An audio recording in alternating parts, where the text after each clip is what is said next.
You rise to the level of the highest standards placed on you.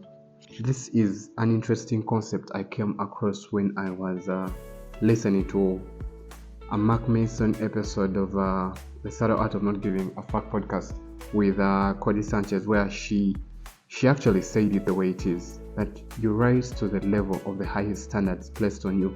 And I thought, wow, what an interesting philosophy to have.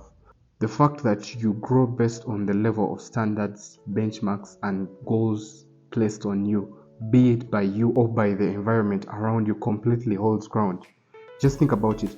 People that set low goals and have low expectations of their lives hardly go on to achieve much, while men and women that dream of reaching the moon, of curing cancer and solving world hunger, these are the guys that are out there pushing the limits of what us as human beings can do. So in this episode, join me as we take a look at this concept and play around with a few lessons that I think we can apply to our 9 to 5 or 5 to 9 hours.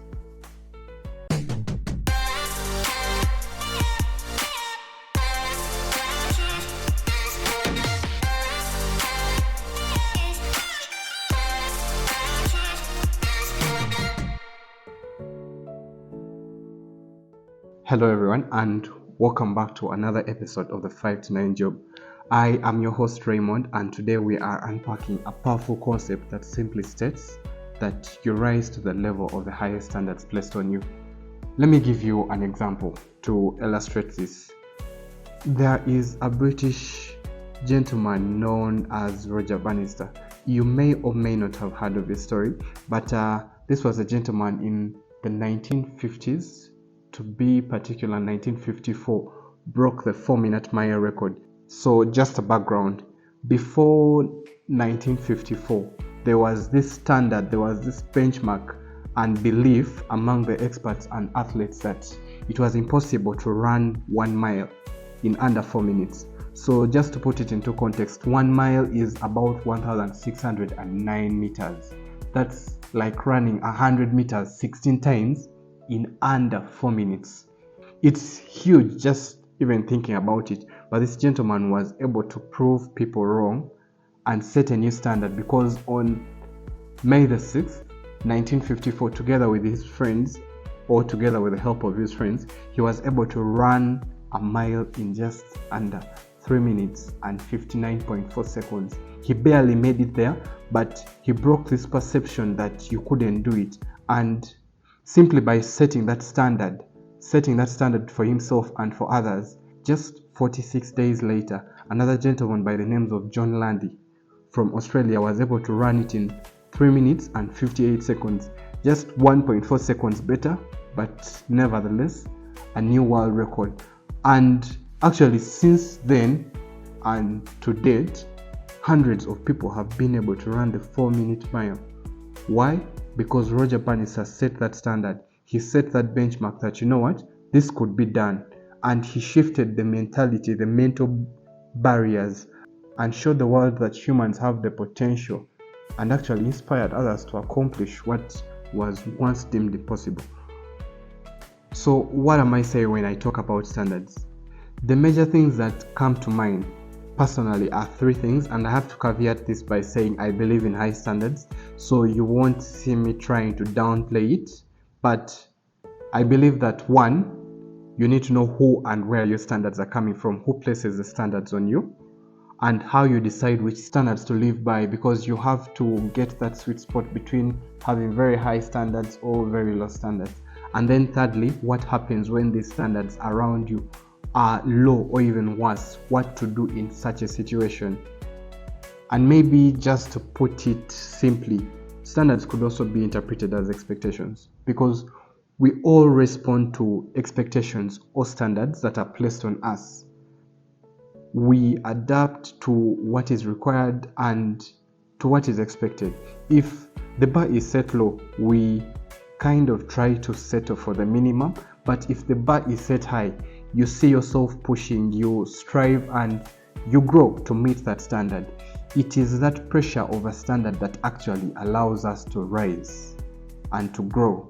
So imagine people like Michael Jordan and Serena Williams, or even Messi and Ronaldo. These are people who rose to the level of extreme standards that were placed on them, often by themselves, yes, but also by mentors, by coaches, and actually also by fans in one way or the other. They understood that to play at an elite level, they couldn't just meet the bar. They had to actually set the bar, Their entire environment demanded excellence, and they rose to that challenge every day. And guess what? Now we know their names. They inspire us. They have world records. They have trophies. They have lots of money as well. But that simply came from the standards that they set for themselves and the kind of environment they were in. So you need to understand who places these standards on you, and in which kind of scenarios you need to impose standards for yourself, on yourself. You see, if I am in an environment that has low standards, it is up to me to either set the bar high for myself or to leave that environment and look for somewhere that will push me to rise. Because when you settle for low standards, you settle for mediocrity, you settle for you become stagnant. And the same applies to when you are in an environment that expects very high standards, yes, but abnormally high standards. Then there you have to gauge and say, okay, you know what? Where are these expectations coming from? Is it something that I am imposing on myself, or is it because of this community? Is it affecting me negatively, or is it pushing me? Am I being lazy, or should I tone it down? You need to know where the standards come from in any part of your life, be it your career, be it in family and in relationships. There is always a standard.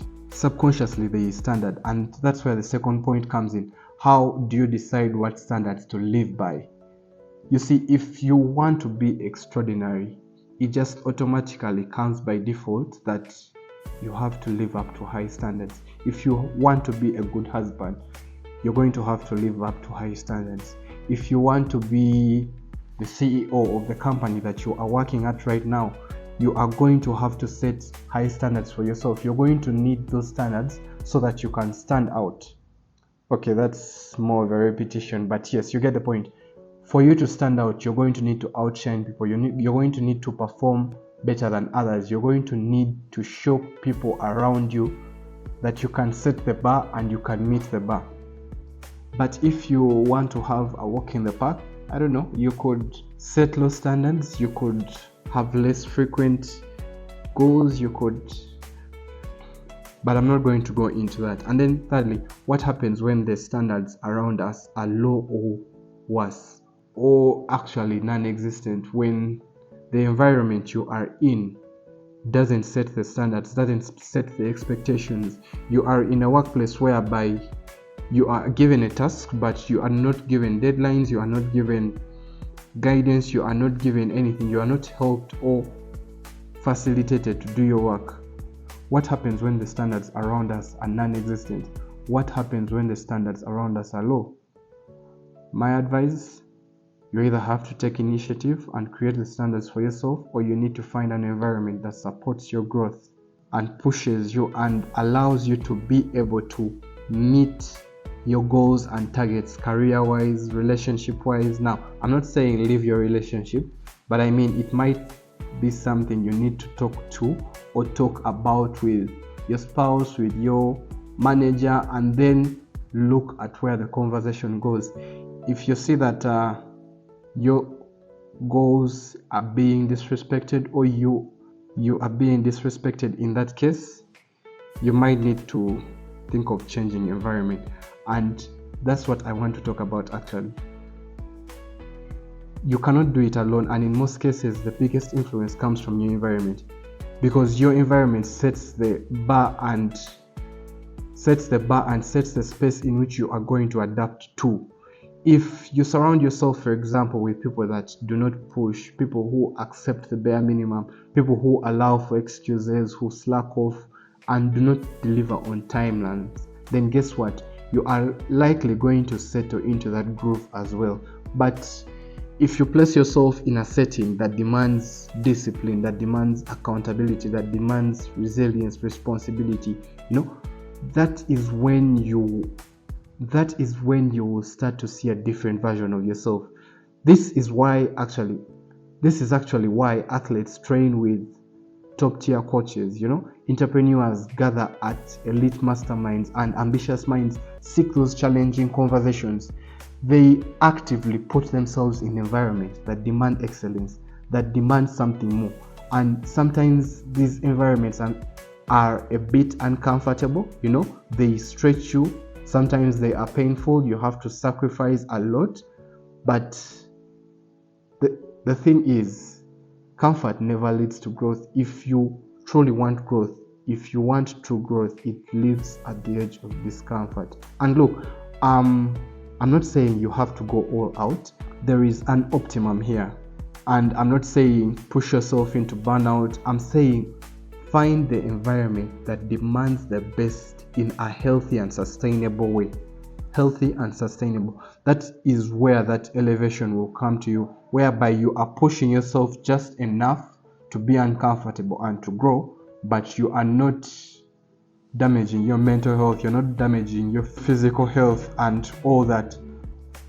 Where the challenge is, and what I am starting to see, is that there is a culture today that almost rewards trying.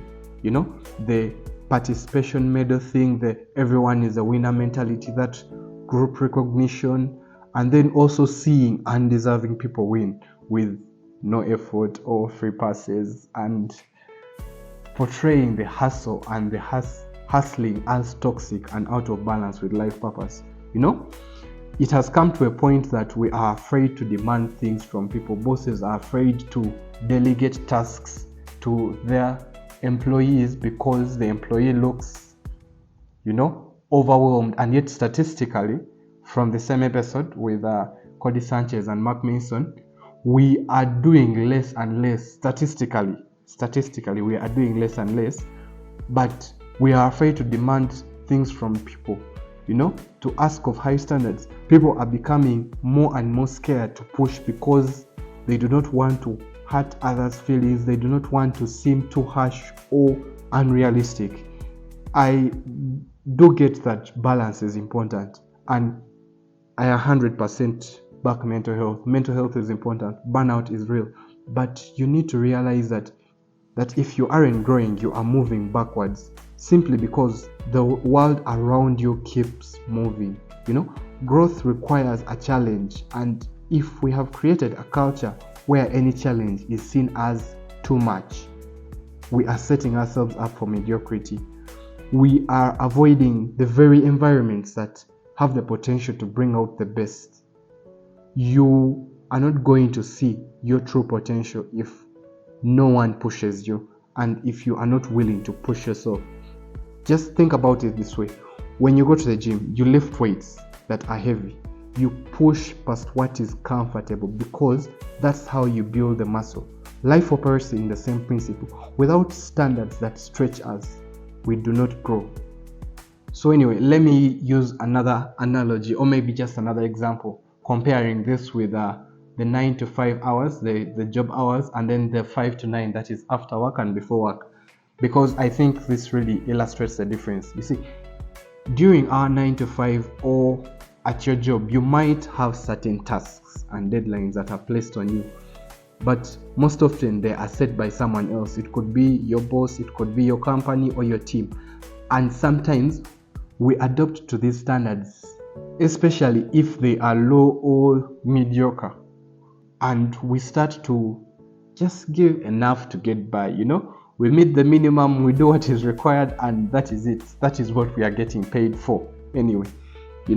You'll see people not give an extra push, not do that extra work, and there is no overtime pay in most companies. But then when it comes to your 5 to 9 hours, I would want to say you cannot settle. This is your own time during your passion projects, during your side hustle, or even your personal growth. That is where you are setting your own standards and have the power to push yourself to the next level. No one else is placing those standards on you. And if you want to or are going to achieve something extraordinary, like I said, you're going to have to set high standards. You're going to have to set high standards in that time. Just think about it. If you are only giving yourself the same standard in your personal time as you do at your job, then how are you growing? How are you going to take yourself to the next level? The 5 to 9 hours, unfortunately, requires more discipline. They require more focus and, yes, higher standards, because that's the time that directly impacts your future. So let me end this by saying, do not be afraid to demand more of yourself, to push into uncomfortable spaces, to find that environment that stretches you. Your highest potential usually lies beyond your comfort zone. So seek out people who challenge you and spend more time in environments that demand the best of you. It's the standards that you hold yourself to that will define your success. So thank you for tuning in. And if you found value in this episode, do not keep it to yourself. Share it with someone who needs to hear it, who needs a reminder to raise their standards and keep them high, keep their environment good. And until next time, keep striving and keep reaching for those higher standards. See you in the next episode.